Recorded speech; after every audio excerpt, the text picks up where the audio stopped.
मन धागा धागा जोडते नवा या मालिकेच्या 8 डिसेंबरच्या भागामध्ये आकांक्षा तयार होत असते तिला मदत करण्यासाठी. आता इकडे आनंदी येते. आनंदीला आकांक्षा म्हणते, किती ग हे सगळं तयार व्हायचं?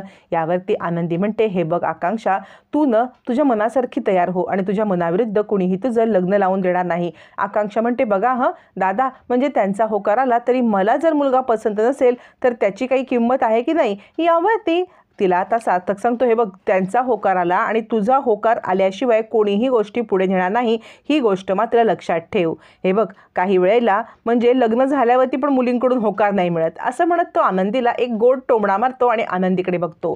आनंदी सांगत असते, आकांक्षा, हे बघ, लग्न ही एक अशी गोष्ट आहे ना, लग्नानंतर आपला जोडीदार जर आपल्यासोबत असेल तर आयुष्याचं अगदी स्वर्ग होऊन जातो आणि नसेल तर, असं म्हणत आनंदी उदास होते. तिला तिच्या पहिल्या लग्नाची गोष्ट आठवते. तोपर्यंत तिकडे आता सुधा येते आणि अक्कू, अगं अजून तयार नाहीस तू, चल. आकांक्षा म्हणते, आई साडी तर नेसले, वहिनी मला तयार करते, मी येते. सुधा म्हणते, लवकरात लवकर खाली ये, पाहुणे कोणत्याही वेळेला येतील. याच्यावरती सार्थक म्हणतो, लवकर तयार हो, माणसं वाट बघून कंटाळून जातील. तोपर्यंत आता इकडे आकांक्षाला बघायला आलेली मंडळी येतात आणि त्यांचं जोरदार स्वागत होतं.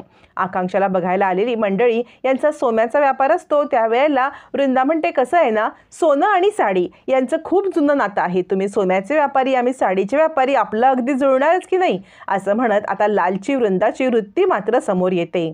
त्यावरती आता मात्र इकडे सुद्धा सांगत असते, हे बघ, चहा आण बरं वृंदा, असं म्हणत ती वृंदाला चहा आणायला सांगते आणि त्याआधी ती ओळख करून देते आणि म्हणते, ह्या माझ्या मोठ्या जाऊबाई आणि त्यांचा मुलगा डॉक्टर आहे, ही त्यांची मुलगी शलाका, हे त्यांचे जावई केदार. अशी ओळख करून दिल्यावरती वृंदा चहा आणायला निघते. तेवढ्यात आता त्या मॅडम सांगतात, म्हणजे आकांक्षाची होणारी सासू सांगते, हे बघा, आम्हाला चहा नंतर आधी मुलीला पाहायचं आहे. इकडे सुंदरपैकी तयार केलेलं असतं. आकांक्षाला आनंदी दे, मग शलाका येते आणि म्हणते, आनंदी, तू पाहुण्यांना पाणी दे, मी इकडे हिला खाली घेऊन जाते. आनंदी पाहुण्यांना पाणी देण्यासाठी जाते. मग सार्थकला कॉल येतो अण्णांचा. तोपर्यंत शलाका आकांक्षाला घेऊन खाली निघते. सार्थकला कॉल आल्यावरती अण्णा म्हणतात, सार्थक सर, मनोज तिकडे आला होता ना, तुम्हाला अद्वा तद्वा बोलला ना?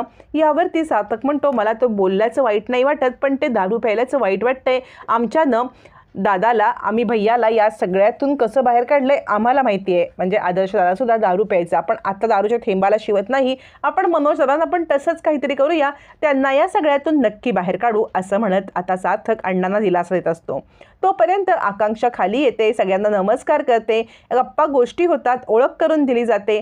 त्यावेळेला मुलाची आई सांगते, आमचा मुलगा हा प्रथमेश, सगळा आमचा बिझनेस तोच सांभाळतो बरं. यावरती वृंदा म्हणते, काय केलंय काय तुमच्या मुलाने? प्रथमेश सांगतो, मी ना कॉमर्सचा ग्रॅज्युएट आहे. यावर त्याची आई सांगते, हो, त्याला डॉक्टर व्हायचं होतं, पण डॉक्टर होऊन करणार काय? आमचा फॅमिली बिझनेस सांभाळायचा, तर म्हटलं कॉमर्सच कर, असं म्हणत त्या लोकांची थोडीशी मेंटॅलिटीची झलक आता आकांक्षाच्या समोर आली असते. त्यावरती आता मात्र गप्पा गोष्टी होतात आणि त्यावेळेला त्या मुलाची आई सांगत असते, आमचा मुलगा आमच्या मनाविरुद्ध काहीही करणार नाही. आम्ही ज्या ठिकाणी सांगू त्याच ठिकाणी लग्न करेल. आम्हाला तर आकांक्षा पसंत आहे, पण तरीसुद्धा तुम्ही मुलांना विचारून घ्या.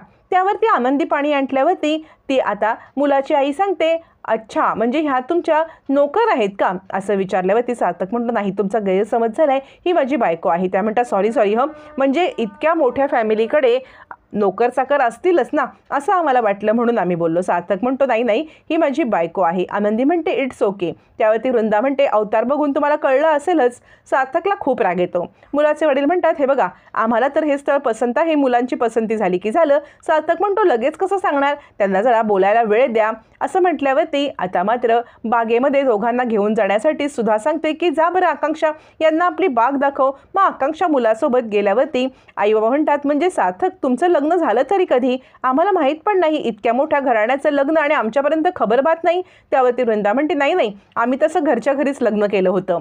यावरती मुलाचे वडील सांगतात, आम्हाला ना हे असं हात धरून आणणं, मुलीला लग्न करणं हे पसंत नाही. आमचा मुलगा आमच्या बाहेर काही नाही आहे. सार्थक म्हणतो, असं कसं? पण मुलींची पसंती तर हवेच ना.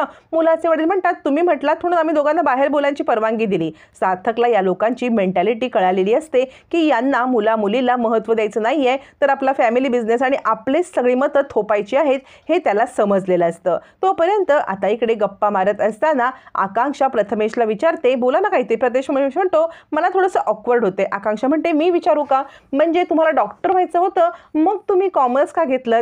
प्रथमेश म्हणतो, आईने सांगितलं ना डॉक्टरीचा आमच्या बिझनेससाठी काही उपयोग नाही आहे, पण आत्ता मी सगळं एन्जॉय करतोय. म्हणजे माझा बिझनेस सांभाळणं हे सगळं मी एन्जॉय करतोय, त्यामुळे तसं मला काही त्याचं वाईट वाटत नाही आहे. म्हणजे प्रथमेशसुद्धा आई वडिलांच्या इन्फ्लुएन्स खाली असतो हे समजतं. तोपर्यंत आनंदी सार्थकला बाजूला बोलवते. सार्थक म्हणतो, तुमची हिंमत खूप वाढले बरं, सगळ्यांच्या समोर हात करून मला गुपचूप बोलवून घेताय. काय सांगायचं काय तुम्हाला? काय आय लव्ह यू वगैरे म्हणायचं की काय? आनंदी म्हणते, सर काय बोलताय? सार्थक म्हणतो, मी गंमत करतोय. बोला काय झालं?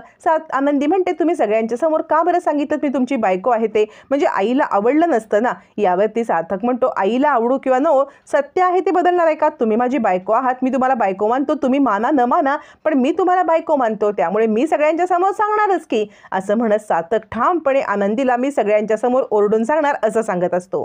त्यानंतर इकडे आनंदी म्हणत असते, सर मला असं वाटतंय ना की आकांक्षाचं लग्न अगदी छान करायला पाहिजे. सार्थक म्हणतो, एकदम धूमधडाक्यात आकांक्षाचं लग्न करावं अशी माझी इच्छा आहे. यावरती आनंदी म्हणते, सर मला माफ करा, म्हणजे माझ्यामुळे तुमचं लग्न हे असं व्हायला लागलं. सार्थक म्हणतो, नाही त्याचं मला अजिबात काही हे नाही आहे. तुम्ही एक काम करा, ज्या वेळेला तुम्हाला वाटेल की माझ्यासोबत तुम्हाला राहायचं आहे, हे लग्न तुम्हाला मान्य असेल, त्यावेळेला आपण धूमधडाक्यात पुन्हा लग्न करू. सार्थक आनंदीसोबत धूमधडाक्यात दुसरं लग्न करणार असतो आणि मग मात्र मालिका पाहायला जाम रंजक ठरणार.